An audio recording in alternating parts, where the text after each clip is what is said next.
दोस्तों आज हम समझेंगे पादप कोशिका की परिसंरचना यानी ultra structure of plant cell. पादप कोशिका प्लांट सेल भिन्न भिन्न आकार एवं प्रकार की होती है और प्रत्येक कोशिका एक कोशिका भित्ति से घिरी रहती है जिसके अंदर प्रोटोप्लाज्म होता है। प्रोटोप्लाज्म में साइटोप्लाज्म तथा न्यूक्लियोप्लाज्म होता है। इस स्ट्रक्चर को आप आराम से देख लीजिए और इसका स्क्रीनशॉट भी ले लीजिए। ये सारी थ्योरी पढ़ने के बाद आपको ये बहुत अच्छे से समझ में आ जाएगा। Ultra structure of plant cell. कोशिका में plasma membrane, endoplasmic reticulum, ribosomes, Golgi body, mitochondria and chloroplast होते हैं। ठीक है, जो कि आप इस डायग्राम में भी देख सकते हैं। ठीक है, केंद्रक के चारों ओर डबल लेयर केंद्रिका झिल्ली होती है जिसमें विभिन्न स्थानों पर छिद्र होते हैं यानी पोर से बने होते हैं। पोर जैसे ये केंद्रक के चारों ये झिल्ली है और इस झिल्ली लेयर बनी हुई है और इसमें चारों तरफ छिद्र हैं जिनसे हम न्यूक्लियर पोर कहते हैं। ठीक है, केंद्रक के चारों ओर डबल लेयर केंद्रिका झिल्ली होती है जिसमें विभिन्न स्थानों पर छिद्र होते हैं जिन्हें न्यूक्लियर पोर कहते हैं। ठीक है दोस्तों, आप समझ गए होंगे। क्रोमेटीन का जाल होता है, समझ रहे आप, क्रोमेटीन। और केंद्रक में एक या एक से अधिक भी न्यूक्लियोटाइड होते हैं।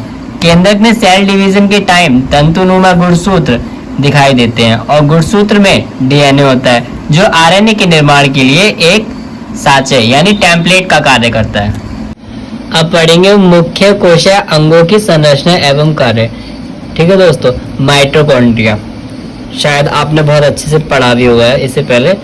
माइटोकॉन्ड्रिया सेल में पाई जाने वाली डबल मेम्ब्रेन संरचना होती है जो सभी यूकैरियोटिक सेल में पाई जाती है। साधारणतः इसे सेल का पावर हाउस यानी बिजली घर भी कहते हैं। ये ऑब्जेक्टिव क्वेश्चन में भी पूछा जा सकता है। फर्स्ट टाइम इसे कोलिकर ने देखा तथा बेंडा ने इसे माइटोकॉन्ड्रिया नाम दिया। दोस्तों मैंने इसकी लंबाई और व्यास मेंशन कर रखा है। ठीक है, इसके बाहरी कला सपाट होते हैं परंतु अंदर वाली कला उंगलियों की तरह मुड़ी हुई होती है, जैसे ये उभरे हुए बाल उंगलियों जैसे। ठीक है, जिन्हें क्रस्टी कहते हैं और इन सबको क्रस्टी कहते हैं, क्रिस्टी। ठीक है, इसमें ऑक्सीशोषण की क्रिया के मुख्य भाग घटित होते हैं। ठीक है दोस्तों, फंक्शन ऑफ माइटोकॉन्ड्रिया। इसका मेन फंक्शन एनर्जी प्रोडक्शन करना होता है, इसलिए इसे सेल का पावर हाउस कहते हैं। इसमें ऑक्सीशोषण की क्रियाएं होती हैं। इसमें ऊर्जा का निर्माण एटीपी अणुओं के रूप में होता है। अब पढ़ेंगे क्लोरोप्लास्ट, जिसे हिंदी में हरित लवक भी कहते हैं। ये एक प्रकार के प्लास्टिड होते हैं जिसमें क्लोरोफिल वर्णक पाया जाता है। ठीक है दोस्तों, और यह प्रकाश संश्लेषण की क्रिया को शुरू करने में बहुत ज्यादा महत्वपूर्ण होते हैं। ठीक है दोस्तों, क्लोरोप्लास्ट के अवयव घटक एक डबल लेयर के आवरण में पाए जाते हैं, ये आप देख सकते हैं। ठीक है, यह लेयर साधारण होती है। झिल्ली के अंदर एक प्रोटीन युक्त मैट्रिक्स पाया जाता है जिसे स्ट्रोमा कहते हैं। ठीक है, यह प्रकाश संश्लेषण की इकाई है। क्लोरोप्लास्ट की रासायनिक संरचना में protein, lipids, DNA, RNA, ribosomes, chlorophyll एवं कुछ अन्य ट्रेस तत्व पाए जाते हैं। ये आप डायग्राम देख लीजिएगा, बाकी आप नेट पर गूगल पे सर्च कर भी आप डायग्राम को समझ सकते हैं। गोल्गी बॉडीज, गोल्जी का है।